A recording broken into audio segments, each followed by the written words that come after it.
Jessie McAuley. You are on Singletrack. Welcome. Thank you for coming on the show.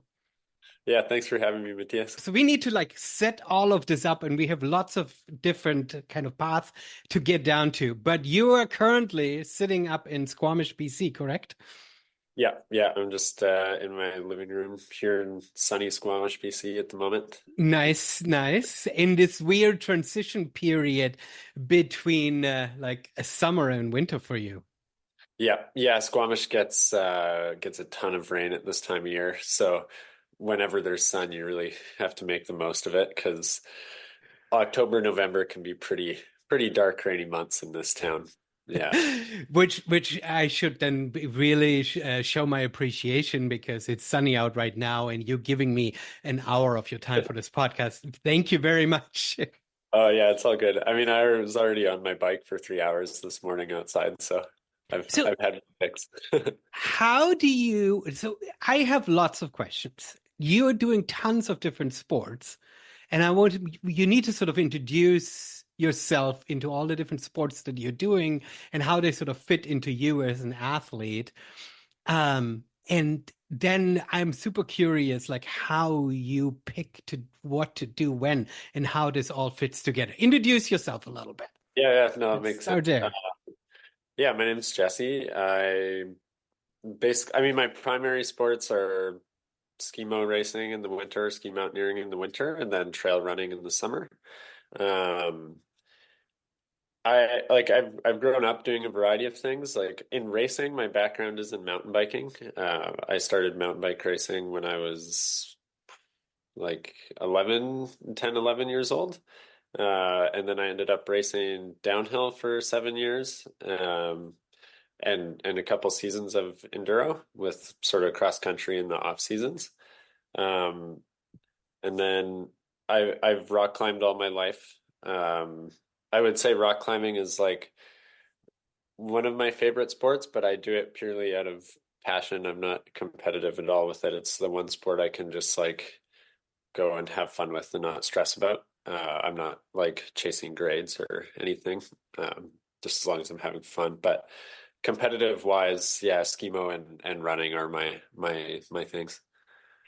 So this is sort of a little bit of a blunt question, and I apologize perhaps ahead of time because I didn't really know how to ask this.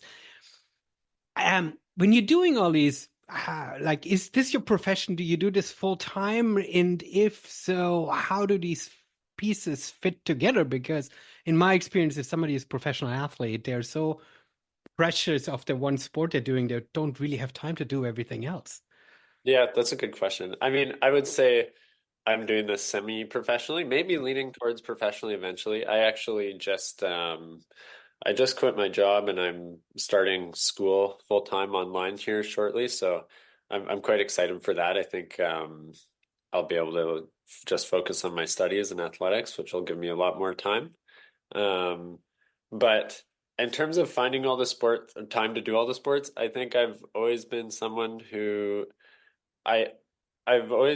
who does well with high volume, but does well with high volume with a mixture of things. So especially at this time of year before skimo season, I'm not really trying to put in tons of running volume, but still trying to put in lots of hours. So right now I'm spending lots of time on the bike, still running a fair bit, and then kind of like getting out climbing when I can. But at this time of year, it's raining so much. I'm mostly running and biking, but the running at this time of year is, I'm looking for vertical and not trying to crush the legs. So Yeah. steep and slow. So that is a little bit unique or special in a sense that you are competing. So you're doing this in a semi-professional way, but you're sort of finding time to layering in all of these other sports, which sounds dreamy to me. I always think it's better from a just like from a person point of view if somebody can do multiple things, but it seems like if I compare this to I don't know, like the athletes that I know and see online, I feel like the really pro athletes, they only focus on the one thing. They barely Yeah. branch out. Yeah. Well, I think, I mean, I think, I think for example, skimo and running complement each other very well. So throughout the winter, I'm like, come December to let's say March, I'm basically only on skis. I run maybe once or twice a week, but on skis as much as I can. Um, but you're basically just putting in a ton of aerobic volume, and you can build up a huge engine in the winter and not destroy your legs or get injured. So I think it is a very good way to come into the running season very fit and not like on the verge of a running injury. I mean, there are some catches to that. Like once I start running, there's always like 1 month of like, you know, it takes a bit to get into the running again. It's like, there's 1 month of like the quads being pretty thrashed after every run. But once Mhm. your body gets used to it, the fitness is there and then it kind of rolls into running quite well, I find. And it also just keeps me sane. I mean, I love skiing. That's probably the sport I've done longest in my life, and I just think I live in a place with big mountains and a ton of snow, so it would be an insult not to make use of that, I think, right? So, It uh, makes you almost a European athletes, right? Lots of yeah, European athletes sort of have that switch between skimo yeah, and running, right? But it almost feels like then they're still using one to train for the other rather than really There are very few athletes that really compete on the highest level on both yeah, in sports, right? yeah. And it is, I will say, like, it's hard to do a full race season of each, right? Like, I find my running race seasons are not quite as busy as some other athletes. Like there might be other athletes who are cramming 15 races into their schedule in a season. I'm probably doing maximum, 8 would be a lot. Um, and then in the winter you can race a lot more with skimo and like it doesn't destroy you the same way. You almost gain fitness out of racing lots in ski mountaineering. So you can kind of like stack those days on top of each other, but I'm still not doing quite as many races as people who are just racing skimo in the winter. Um, yeah, I mean, historically there have been a handful of athletes who can do both really well. Um, but it really takes nailing the combination Yeah. and timing. Yeah, And somewhat also living in a place where you can really do both, right? I exactly. mean, Yeah. so for Squamish, Squamish is on sea level, but you do get snow. Do you go up to Whistler, or where do you go to actually put skis on? I mean, on a normal year, I can drive 5 minutes from my door, and then we have a gondola in town, and Oh, I that's take the gondola right. up, and then I ski from the top of the gondola. Hmm. So that's probably where I train most in the winter. It's like the access is really good, the skiing's really good. It's great training. That And there's a number of other places around Squamish within like a 20-minute drive for me to access snow. And then sometimes if I'm doing workouts, often I'll do them on piste at Whistler. mhm, So 40 mhm. minute drive. Yeah, yeah, yeah. That infamous gondola out of Squamish that got the cables cut a couple Yeah, times, right? quite. Yeah, so crazy. Yeah. Has it ever been resolved? No, I Right? they have their suspicions, but there's just no way to pinpoint who did it. There's all these crazy theories around who did it and what their motives were, but I mean, no one knows. S- s- Crazy. such a bizarre story. A gondola right out of town gets the cables cut at night where nobody gets hurt. So it wasn't like really like a terror attack, if you will, but still obviously destroyed a lot of equipment. And Yeah, it was fixed and redone and then shortly after cut again, like a super, yeah. super bizarre story. Well, we're not here to tell the local news or to come up with a gossip of who potentially did it. So No, but it is a crazy story though. So it's worth mentioning. People should read about yeah, it. yeah, yeah, no, exactly. But sea to sky gondola, is that what Yeah, it's called, right? Yeah, that's search it up and read the stories. It's super crazy.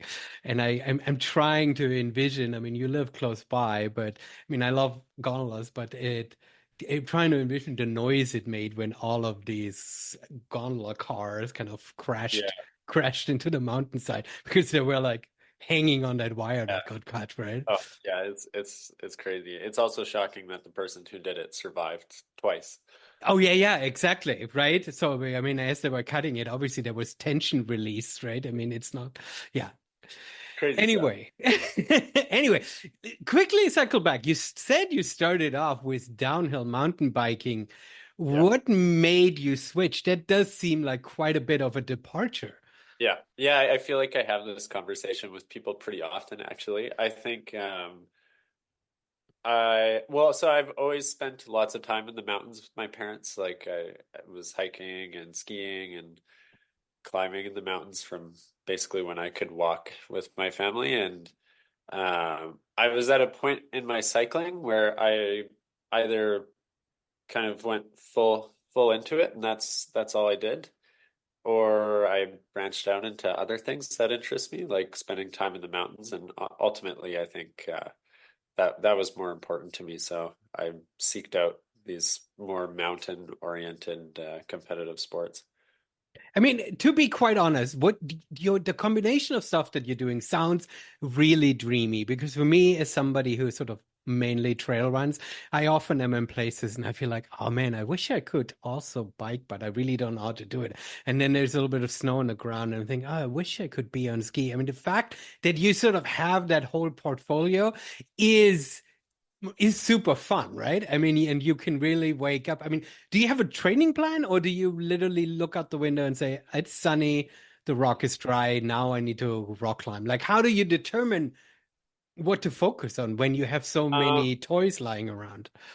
I mean, in the summer, in the summer, I am mostly focused on trail running, so that is kind of my priority, and the other sports are generally more for fun, or like, cycling is good cross training for running and for skiing, so I'll do that as training. I did actually start working with David Norris as a coach Okay. like 2 months ago now. So in the past, I haven't had a training plan. Like I worked with a lot of cycling coaches when I was younger, but there was like a 6 year gap there where I hadn't worked with any coaches, and I did just start again. It's been awesome actually. It's been quite nice to have the help. Yeah, yeah, no, absolutely. So how does he respond to you doing so many sports? I mean, does he consider that? Does he, when he builds a training plan, does he say, get some climbing in because it's valuable for that? Or does he say, this is the main focus and everything you do beyond is just for fun? Or how does that get valued in a training plan? Yeah, I mean, I think like rock climbing, I kind of just do that on my own and I don't record Okay. it. Like I said, it is very much for fun. And I do know that like, I mean, I'm not gonna just randomly go out and try really hard climbing on the same day as I do intervals because that would just destroy me and it would not be good. But no, he helps me. I mean, I think things like cycling are obviously a very good tool, especially at this time of year, like I was saying earlier. So, he incorporates lots of mountain biking into the schedule, and then obviously running and strength. And then hopefully we'll be switching over to skis soon here, maybe Yeah. in mid-November. But yeah. Nice.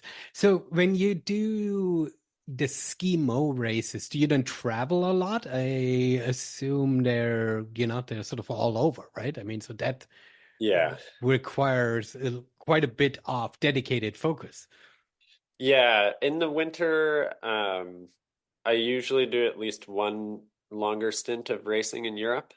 Uh, Oh, you go to Europe even. yeah, Super, yeah. because I mean, that's where the entire World Cup is. I mean, they say it's a World Cup, but it does all just happen in Europe. So it is more of a European Cup in some senses. But anyways, that I often go to Europe to race on the World Cup. And then there's another form of skimo racing that I do in Europe called Le Grand Course. So basically in skimo, there's like two governing bodies. There's the ISMF, which is like World Cups and World Championships. And then there's Le Grand Course, and they host more of the traditional races like famous ones like Pyramenta, PDG, Metzalama, Torturatore, and those are typically longer and sometimes multi-day stage races. So they could be anywhere from, one 4,000 meter day to like three or four 2 to 3,000 meter days in a row.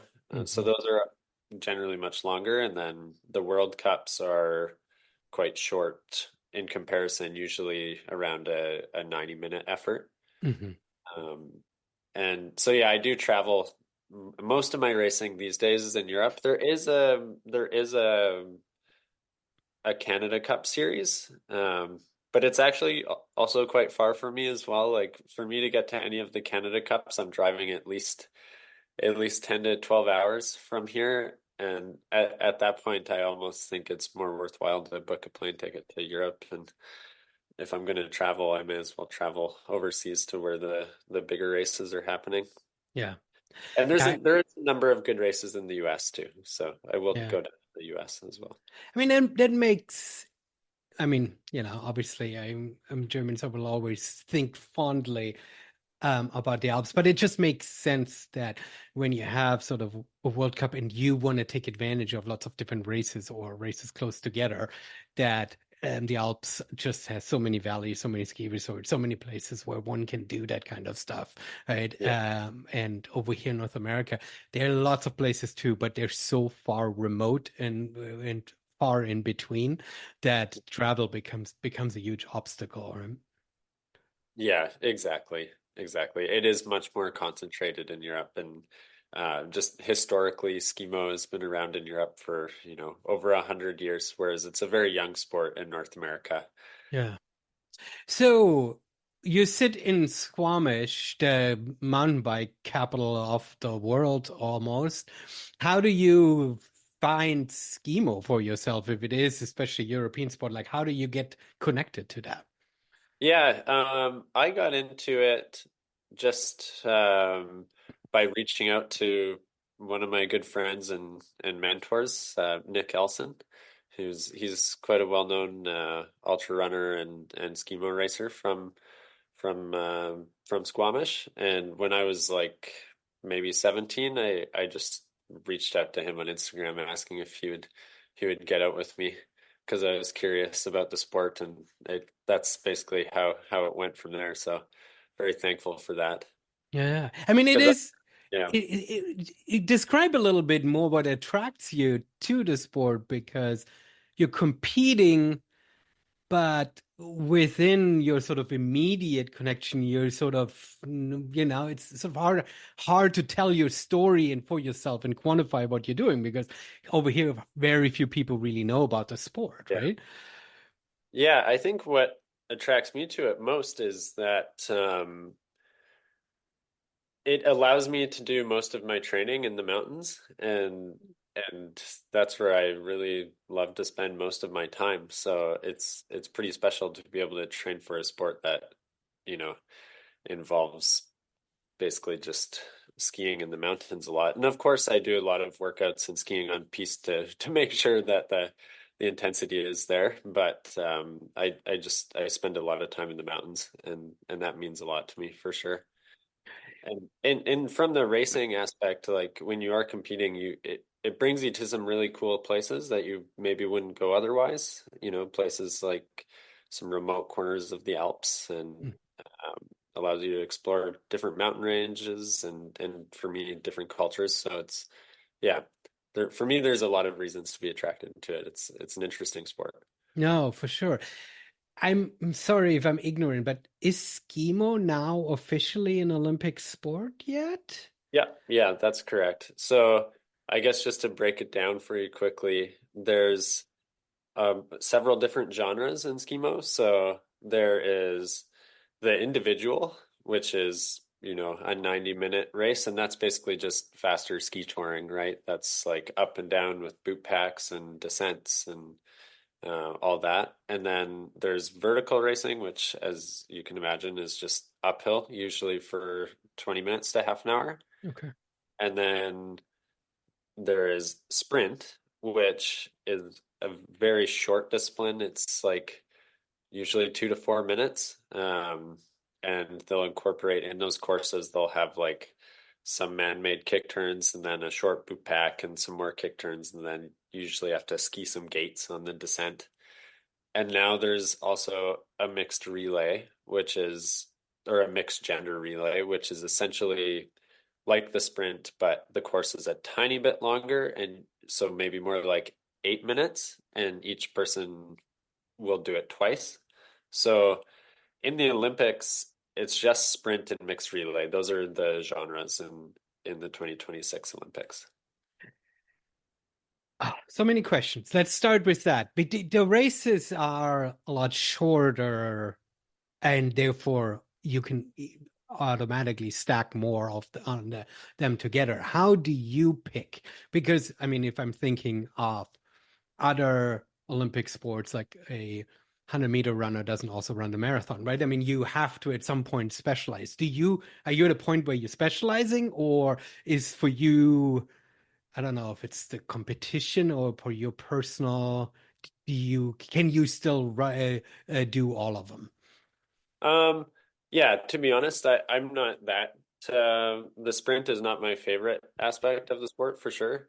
I'm very much not a sprinter. That said, it's definitely like there's still a lot more crossover in a skimo sprint and individual than there is, say, 100-meter dash and 5,000 meter. Hmm. Whereas, the 100 meters purely anaerobic, you're not even breathing hard until you're done, sort of thing. But in a skimo sprint, it's still long enough that you're getting into that aerobic phase. But no, for me, I am more interested in the vertical and the individual, just because that's what got me excited about the sport initially. That means spending more time in the mountains. I'm much more inspired by the courses where the sprint. I do have a lot of respect for the top end sprinters. They're such impressive athletes, but I do find it slightly more contrived.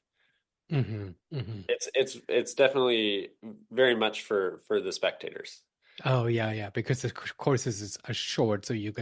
you see people more often. You don't have to like, yeah, that makes sense. Yeah, and you only need a 100-meter hill to host it. Oh yeah, yeah, So yeah. it's much easier for the ISMF to and the Olympics to have that as the sort of prime It, sport. these type of events were they created with the hope that the Olympics would pick them up? Do you know the history of it? Like, was it something? Because in trail running, that's the big argument right now. That's sort of the big debate, right? I mean, especially because trail running very often, especially in the US, probably North America, but it is synonymous with endurance, with very, very long distances, which are notoriously hard to try to capture from a media point of view, right? Yeah. And so I think that there's a big fear of like, what would the Olympics do to trail running? And so I'm curious if you have any insight how that happened, if skimo was built, because in its purest form is getting into the mountains without needing lifts, right? I mean, that's sort of the basic, most purest form, right? But from a racing point of view, was it immediately set up with the hope of becoming Olympic, or did the road to Olympic change the sport? Yeah, so I think I mean the sprint hasn't been around for that long, like maybe at this point 15 or 20 years. I don't Okay. know the exact start date. 20, maybe 20 years at the most. But I think I don't know the exact history of it. I kind of suspect that maybe it was introduced with the hopes of the Olympics eventually being a possibility. And then to answer your follow-up question there, I do think it has changed. It is changing the sport definitely a little bit these days. It's more in the sense that I think it's making it a little bit more divided. Okay. Um, and I think like any sport, as soon as you sort of start dabbling with the Olympics, all of a sudden you get huge influx of people wanting to compete in it who maybe don't have much background in the sport, and it does sort of change the whole atmosphere a little bit. I think yeah, it'll be interesting to see what happens in the next year, but also with the World Cup calendar, there basically used to be the same amount of individuals, if not more, than there were sprints, and now it's kind of leaning the other way, where there's almost more sprints and mixed relays now than there are individuals Hmm. and vertical races. So you can tell the ISMF is like really leaning towards that direction, um, towards the Olympics. Um, so yeah, we'll see what happens to it long term. I mean, it's also hard to say whether the sport will stay in the Olympics or whether 2026 will be the only time it's ever in the Olympics. It's always hard to say with these sort of small niche sports, you know. Yeah. Yeah, no, it's true. How do you feel about it personally? Do you see this as an exciting possibility of making it to Cortina? Personally, I've been thinking about this a lot over the last 6 months, but I think overall I'm actually not that inspired by going to the Olympics just because it would really mean that I would have to buckle down and only train for sprint. And that while that does involve some time in the mountains, it's just not quite the same. You know, it would be like, yeah, going from training for a 50K to training for a 5K. It's Hmm. just much different training. Um, so it just doesn't inspire me too much. And if I know anything from my years of racing and especially in mountain biking, for me, if I'm not fully inspired and motivated, then it's very hard to perform at your best.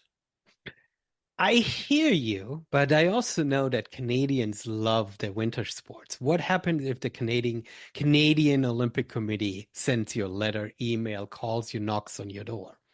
I mean, I think in a perfect world that would happen, but the reality is that skimo is very niche in Canada, and um, I mean the ski mountaineering, the Canadian Ski Mountaineering Association was just recognized by Sport Canada, but also in Canada, just in general, there's not very much funding for sports. Um, like with some of the upper level sports there are, hockey and soccer Hmm. and just sort of your more typical sports. But in these niche sports, there's no money, so Hmm. I think the chances of that happening are very slim. But also how the qualification is going, well, how we think the qualification is going to work is chances are there'll be. I think there's only one spot going up to North America, so that'll be one woman and one male. Um, so and it'll basically be US versus Canada to get that spot. I think right now the US has stronger male sprinters. I think Canada might have stronger female sprinters, so we'll see what happens there. It's hard to say. So it's only one spot. Obviously, that's super tough to Yeah, compete. exactly. It's one of those things where, I mean, most of the spots are going to the faster countries. I think they're only offering 24 spots in total.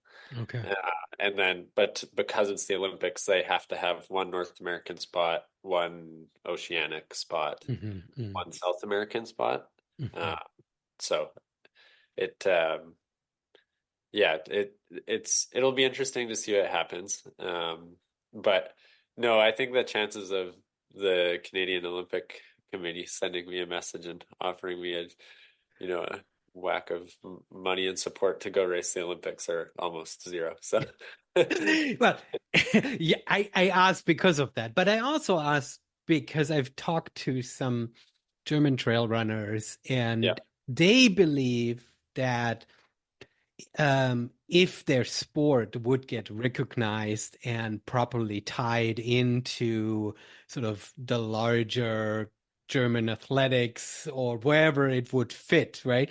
Then funding can actually get released towards these sports, right? And sometimes when we talk about is the road to Olympics for sport a positive or negative, right? If we only look at potential new people coming in or the courses changing, therefore sort of the culture changing, right? But there's this other aspect that once it is an official recognized event, yeah, it can get sort of tied into, and especially in Germany, in the way the structure is, there is sort of a possibility of yeah. getting a lot of support then, right? That does, I don't know the details. It doesn't mean that Yeah. that support trickles down to even the smallest sports like ski mountaineering, right? So I mean, No, I I totally, get that, right? yeah. But in general, there is some recognition there, Yeah, that, I right? agree. I like overall, I don't think it's a bad thing for the sport, to be honest. Like, I think it's different, and I think there's always change in sports as they progress. Yeah, Uh, but and I do think like if you are from Germany, Austria, Switzerland, Italy, France, like the Olympics could mean a lot of support for the sport, with them getting recognized by their Olympic committees. I think in Canada, like I was saying, there's just not very much funding for sport in general. Like I know even sports like biathlon, for instance, I know there's not very much funding in biathlon from Sport Canada, and biathlon has been around for a very long time in this country. So yeah. uh, I think skimo wise, if it ever gets much funding, it will be a very little bit. But I mean, we'll see. Maybe I'm wrong, So Yeah. Uh, you know, well, no, it's interesting to hear that from your perspective. I guess I've always seen Canada being a country that puts a lot of effort into their national teams, right? yeah, Obviously, that's been colored by me sitting down here and, having watched the Vancouver Olympics and seeing, and yeah, obviously, when there is a host country, then there during those 4 years leading up, there was a lot of funding. There was unlimited funding, perhaps to a yeah, point that you're suffering for it now for the yeah. next 2 decades, Yeah. right? Well, and like I said, in Canada, there's pretty good funding for the traditional sports, but outside of that, there's definitely not very much. I think in countries like the US funds a lot of sports very well. Mhm. But yeah, in Canada, I think the trickle down to the smaller sports gets quite bad. There's a lot of athletes competing in Olympic sports, I think, who are doing it on their own dime for sure. Yeah, no, absolutely. I mean, it's on one side, just purely socio-economically, you can say, well, yeah, I mean, you're doing something that's completely frivolous. So maybe, maybe there shouldn't be funding. Maybe if you compared it to like funding, like, I don't know, public Yeah. preschools or so, right? Yeah, Um, exactly. right? Yeah. Maybe there is a real priority setting there, but on the other Yeah. side, how much it how much good it does, right? It's sad to see that these sports sort of struggle with that kind of funding. Um, where was I going with this? I had another follow-up question. Oh, this is what I was going to say. It's interesting in this whole question about a sport going into Olympics because in climbing, and again, I'm not talking to the climbing community, but and there have been also sort of wars, if you will, but the Olympic sport in climbing is such a narrow niche that Mhm. I Yeah. don't think it ever takes anything away from you spending your afternoon and heading up the chief or whatever, right? I mean, Yeah. climbing in itself is always a free-flowing sport, just you Yeah. and a rope and a rock, right? And so the what the Olympics doesn't really, it's almost like, is it really climbing in that sense, right?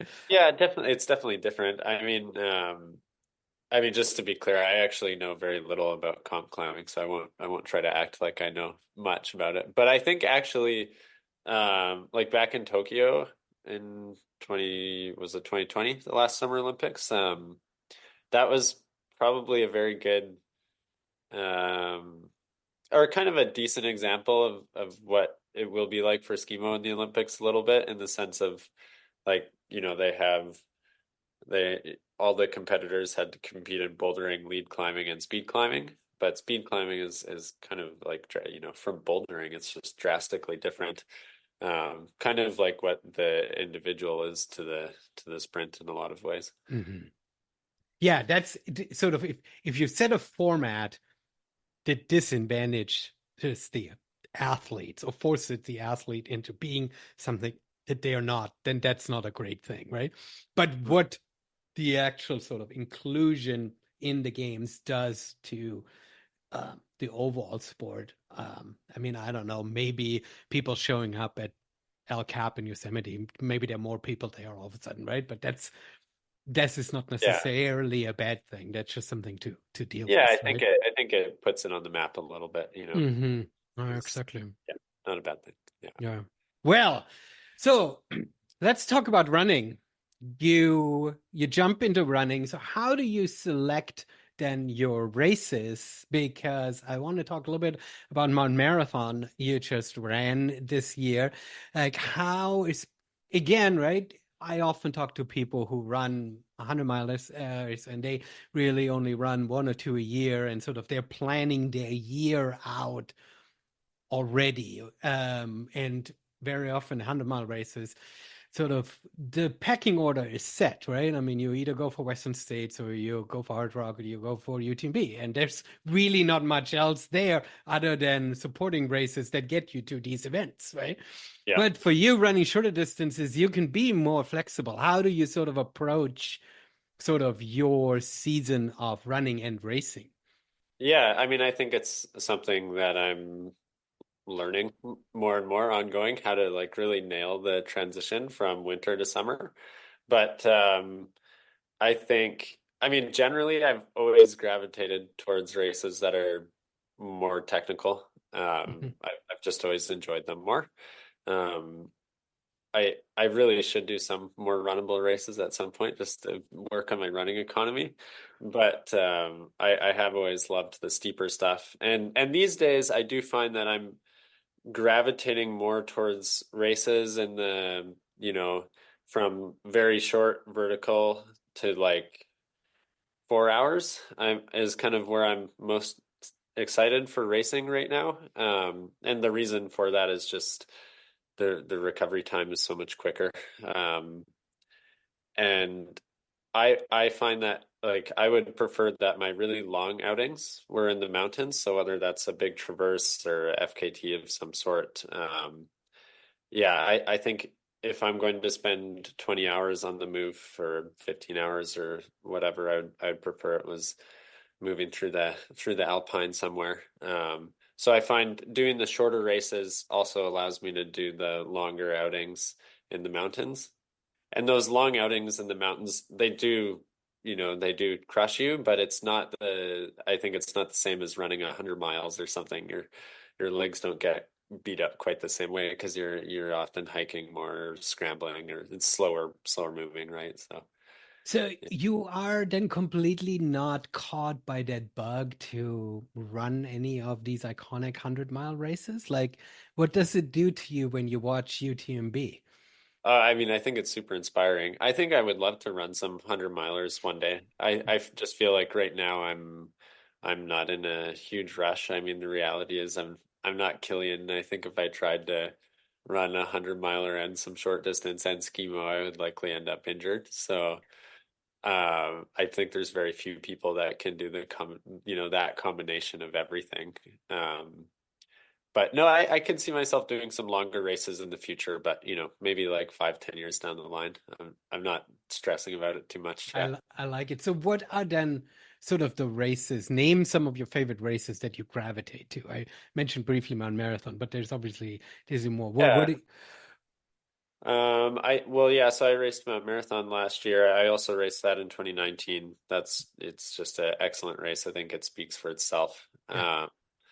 There's there's more and more sort of technical skyrunning-esque races popping up in Canada and the US, which I think is awesome. Like Meet the Minotaur in Crow's Nest Pass, Alberta is very unique. I think there's nothing quite like it in Canada. Anyways, it's yeah, very steep and rugged. I think locally, I mean, there's some technical 50Ks close by that I would like to run at some point, like the Neenacker in North Mhm. Vancouver. It's a long standing ultra that's been around for 40 or 50 years or something. A lot of history there.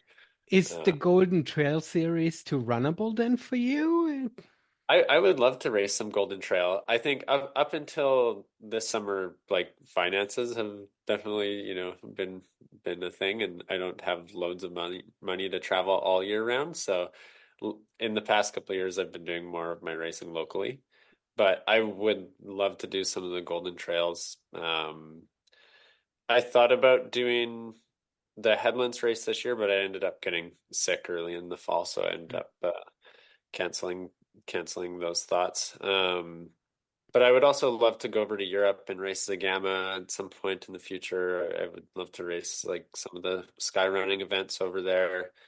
You know, races like Trofeo Kima are really inspiring to me, or Sky Race de Matheson. Yeah, there's so much really. Like I feel like I could go on forever about what races inspire me, but I think just in general, races that are a little bit more technical and maybe get you up into the Alpine if possible. Yeah. I mean, it is. I love hearing your thoughts because you are such a you have a unique perspective in that you are finding stuff that you like doing and you follow that. I'm not hearing you sort of saying the obvious path that many others sort of follow, right? And it sounds freeing, it sounds relaxing and exciting. And at the same time, you love racing, right? I mean, you do love putting on a bib and competing with others. You're not just going for FKTs and adventure runs. There is a focus there. Yeah, definitely. No, I've always been a competitive person, and I think racing kind of allows me to get that out of myself a little bit. So it's good. Yeah, I think competition is healthy if you're a competitive person. I like it. I like it. Now I'm going to bring up East of Big Creek, and I'm going to Yeah. bring it up with an apology. So here's where it's at. No, I'm serious. You reached out to me. You came down.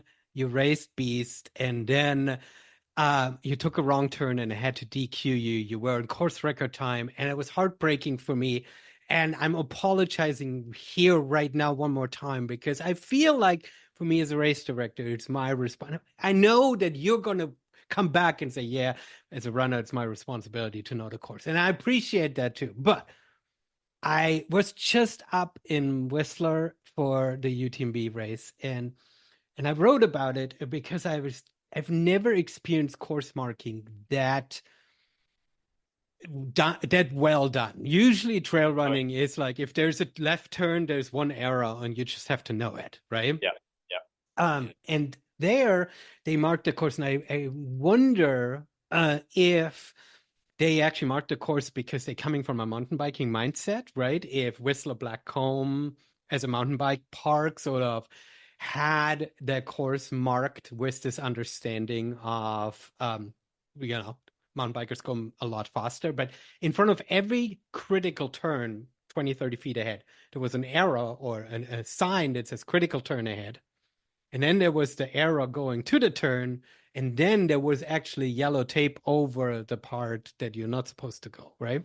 yeah, yeah, And I had never experienced this before, and I also had never experienced somebody missing a turn onto that level.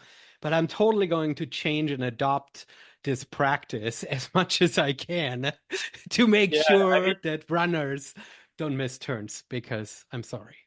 oh, I mean, I do. I mean, I appreciate that. Like you said, obviously, it's also my responsibility to know the course. But I feel like more flagging and more course marking just kind of like leaves the variable out for both people. And then if the runner goes the wrong way, it's like, well, that's definitely your fault. There's no like gray area. It's like if things are if things are overmarked, then it's truly on the runner to know exactly where they're going. You I think know, go ahead. if you've ever have you ever run any of the Coast Mountain Trail Series Mhm, races? mhm. Yeah, I mean, so those courses are like Gary's well known for really flagging the crap out of those courses. It's hard to go the wrong way in Coast Mountain Trail Series race. Yeah, There, there's a flag every 20 meters. So as soon as you stop seeing one every 10 seconds, you're like, okay, I know I'm off course right now. I have a couple other races that are here in city parks, and there's so many twists and turns that I'm forced like to massively mark that course with. beast of Big Creek, because it's essentially only one long trail up and one long trail down, and they're only like a couple Yeah. turns, right? I feel like I get away with putting less flags up on the longer stretches where you can't go anywhere else, right? But then Yeah. these critical turns, I have not seen experienced before, these like this very distinct and a focused marking around that, right? And it is somewhat tricky because you're going down the same route as you came up, so it's not like you saw flags, right? It's not like you went down a trail that nobody runs that isn't part of the course, right? There were flags, so you were like, oh yeah, I can go down this way, right? So Yeah. Yeah. I mean, I think, like, I think in your race, Beast of Big Creek, I think, like you say, I think you don't need to overflag the straight sections because, I mean, they're I can't go straight. So anywhere else. Yeah, hopefully yeah, you're exactly, flagging. exactly. Um, but yeah, I guess like some of those corners, if you did that sort of same style as the Whistler UTMB there, it would probably make things even more clear. Yeah, yeah. Well, anyway, you are more than welcome to come back, and if you are in the mood, and race it Oh again. yeah, It I would was love to. Yeah, it was it super was fun. super fun for you to have you have my Canadian contingent come and grow and support the Yeah, event. I appreciate that. yeah. I mean, for those listening, I think I would definitely recommend it. It's such a fun race, and it's a good excuse to go to the Olympics. And I think not very many people seek out the Olympics, but it's a beautiful mountain range, and it's worth seeing. Yeah, no, it's super fun. I feel very much honored to have taken over the race. It wasn't my idea Yeah, to put a race up there. I've only been holding it for 3 years. In fact, I just got um, a call of or an email a few weeks ago of the daughter of the original race director, and she was cleaning out the garage and she found some of the original signage, banners, oh, and cool. stuff. And so I picked that all up, and I'm like, I have to find a way of incorporating this into Yeah, sort of the new branding that we have for the event. But it's worth yeah, of it, course. sort Yeah, of, to kind of holding on to the history of this, because the original race director was inspired by Sagama and Sirsanal, these original, long-standing, historic sort of mountain races. Yet he kept it super low key. Like he yeah, barely did really anything. The course was even less smart when he did it, and he had a super tight cutoff and stuff, right? So he didn't really sort of do that next level work, which is sort of something that I'm flirting with, of like, okay, it's now a certified course of the Sky Race course. Is there a possibility of adding it to the Skyrunner World Series without me having to like sell my house for it type scenario, right? totally. So it would be fun to do that. And so anyway, those are some long things I'm working on. Yeah. I mean, yeah, skyrunning in North America is such a tough one for so many reasons, cost wise. I mean, we've chatted about it before. It's just I was blown away by how much it costs the race director to host a race out here. It's yeah, it's insane. Yeah, Along no, with it permits is and crazy. yeah, along with trying to get permits and all that, it's yeah, it's really quite the endeavor to take on.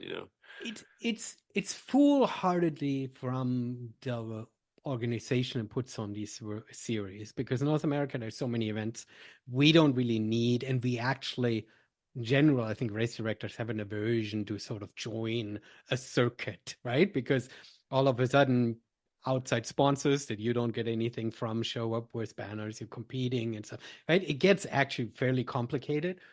In Yeah, Europe, it makes sense because number one, each racehorse has already 1,000 runners, right? So if you yeah, have to give 50 free race entries to elite runners, it doesn't even really face you, right? And that's the biggest piece, these events are put on in towns as already a tourist attraction, right? The local tourism board wants their hotels to be filled, right? Wherein for you guys to come down in early August and stay in Hoodsport, I mean, right? There's no hotel, right? You have to find desperately a place to stay, right? It's already booked up. There are a couple Airbnbs and perhaps Yeah. a couple little motels. So it's logistically, from a lodging and a hospitality point of view, it's a really tricky situation. Yeah, it is just, I mean, it's just so different than in Europe. I mean, in my experience doing trail races there in the summer and skimo in the winter, it's, you go to these small communities and these small communities are like very supportive and want to be involved in the races, and that's like they see it as a source of income for them, so they try and set everyone up with affordable housing for the weekend, and it's yeah, the whole community gets involved, whereas I think because trail running is, while it's a big sport, it's not I think it's not quite as integrated into these communities as it is in the Alps. Yeah. Well, I mean, the Alps has the advantage that it's always considered sport as a form of tourism, mountain sports, right? Yeah, Where over here, tourists, I mean, mountain bikers are being attracted now by lots of different tourist areas with specific like tourism focused like marketing and stuff, but yeah, not really events, right? It's more like individuals, bring a couple mountain bikes out and enjoy the trails, yeah, yeah, of course, of which course. is sort of a little bit different. Well, this winter you're ski mowing. This summer, do you have any races on the calendar already for the coming year? Anything that you're like targeting? Like for next trail running season. Hmm. I think I'd like to go back to Mount Marathon again. I know there's definitely room to improve there on the climb. I think last year at Mount Marathon, I was quite happy with my performance. I think I was actually also just kind of right at the end of a lot of racing and hard training, and I think I was like maybe a little bit overtrained when I showed up there. So I think there's quite a bit of room to improve on the climb. Um, and it's one of those races that I think it's worth going back the next year while it's still fresh in your mind, Hmm. because you don't have to stress about course, like going and looking at the course and whatnot. Um, because that course, even running that course slowly, it's quite damaging on your legs. So just being able to show up and then do your thing, I think would go a long ways. And We should say you came in third and you only beat by David Norris, who won it, who is a local, who's won it like 5 times as the course yeah. record, and Max King, who also has been out there like many times, right? Yeah. Yeah, I ran 44 minutes this year, which I was still quite happy with. Like historically, that's quite a strong time at Mount Marathon. But it would be awesome to get my PR into the 42-minute category would be a big goal of mine. Yeah, my friend and mentor Nick Elson, who I mentioned earlier, he's run Mount Marathon twice. I think he was 40, like low 42 minutes the second time he ran. So a big goal of mine to try and like match his time at some point. Nice, nice. But yeah, Mount Marathon. Yeah, I've been thinking hard. I think I'd like to try and get over to Europe next year. We'll see how much travel budget I have at that point from Arc'teryx, but it would be. I was thinking Sky Race to Mathissin could be interesting. Mhm. Uh, it would, yeah, I'd love to do.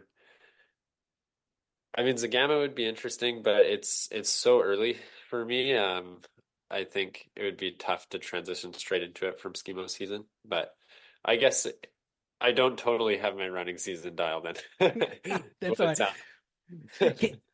Before that you go, can you speak a little bit about your relationship with Arc'teryx? Because you are a sponsored athlete by them, but your Instagram profile is like tiny, so they don't see you as an influencer, which, this sounds in some terms like a dirty word. It's not meant to be, right? But many athletes these days are sort of being treated on this sort of dual platform. It's not just their Yeah. performance and what they're doing, it's also their visibility, right?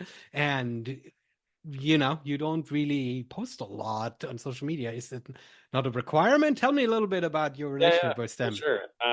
Yeah, so I signed a contract with Arc'teryx back in June of this year. And that contract expires in December, and it was kind of a retainer contract, I think, to sort of integrate me into the team and see how good of a fit it is. And then I'm kind of in the middle of chatting about next year and hopefully signing another contract with them, like a full year long contract at least. And yeah, on the social media side of things, I mean, it's definitely in my contract, and I do try to make sure I'm, abiding by my contract and posting enough. But my athlete manager really stressed early on that they have it in writing, but it's not like the main focus of the brand, which is something that I really admire because I think, yeah, these days, um, if I was barking down the door of many other companies, they'd be like, "Oh, you have 600 Instagram followers? That's yeah, no, thank you. Come back when you have 10,000." I mean, that's sort of, And yeah, it is kind what of the I'm seeing. reality, Yeah, right? yeah. But I think Arc'teryx is definitely that's not their sole focus, and they see athletes as um, we have a lot of other values that can be helpful to them. Um, whether that's being present at events or just being good ambassadors for the brand in general. Do you give So feedback on product? Is that part of something yeah, that you they sort of expect? yeah. So there's a bit of that in my contract. I do a ton of shoe testing for Okay. them and gear testing, so I definitely am well integrated into the like research and development side of things. Uh, I think there are some very exciting things coming in the next couple of years that I can't speak too much of, but You heard it here first. yeah, yeah. I think on the trail side of things, there's some really really cool stuff coming. But no, they don't like Instagram is not their top priority or social media in general. Mhm. And I mean, I am trying to build up my social media presence, but obviously that doesn't happen, overnight. So I really appreciate that that's not their sole focus, and neither are results. So those Okay. two things, I think are quite important, especially to an athlete who's, kind of building their way up. I'm not winning huge races at this point. I mean, maybe one day, but I think they value like the potential and Mhm. working with people who are progressing. So yeah, they're a great brand to work with. I'm really really psyched about it all. Yeah, no, I mean, it sounds like a really great combination. And I feel like the people who I talk to, nobody who are sponsored, nobody really expresses that they are like in shackles and they like are forced to sort of like constantly be on social media. But there's a sort of a reality that there is an investment in using sort of your platform that you've created as a way for the brand to push sort of their stuff out, right? And if they are more integrating you into what they're doing, right? Then it's a little bit easier for you. Then you don't have to be, Mr. Brand by my own, right? Exactly. Yeah, and I mean, I've also I do a lot of I subject in a lot of their films and ads and things like that. So again, there's so many ways that that us as athletes can be, you know, useful to the brand overall. So yeah, no, it's been awesome. Oh no, it's great. It's great to hear. It's great to hear because, I mean, anybody who is in a relationship like that feels either employed or feels like they are their own business where they almost need a lawyer to defend their side of it, right? And ultimately, Yeah, you're not trying to be selfish and just trying to get a huge, chunk of money to do what you want to do, but you're not really interested necessarily in building Mr. Jesse brand, right? I mean, that's not the yeah, highest goal of an athlete usually, right? That yeah, comes as a byproduct of the visibility of being on podiums or, telling stories about the stuff that you do, but it's not the main focus, right? yeah. Exactly. I totally agree with that. Yeah. Well, cool.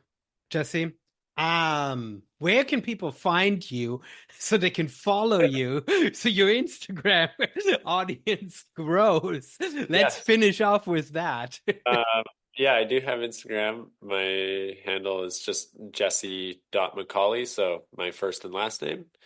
Um, I do have a very small YouTube channel.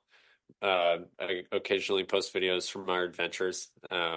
It's also just under my name. Um, and then I do actually like to write. And I also like to shoot photos. I've been taking photos for quite a long time. So I have a website. It's called Ocean to Alpine Media. Okay. Uh, and on that website, you can find, I have a blog and I write about my adventures there and share some of my photography. So that's another place to look. I like it. We'll link all of this in the show notes. Even athlete profile on the Arc'teryx website. Not yet. I think No, I hopefully will soon. perfect. All right, we'll add that then too. Jesse, thank you so much for coming on Singletrack. I know the sun is fading now already in October, so I hope you'll still get a little bit of time out on the rock. Yeah, yeah. I think I'll still have a nice afternoon. Yeah. Thanks for hosting me. It's been great.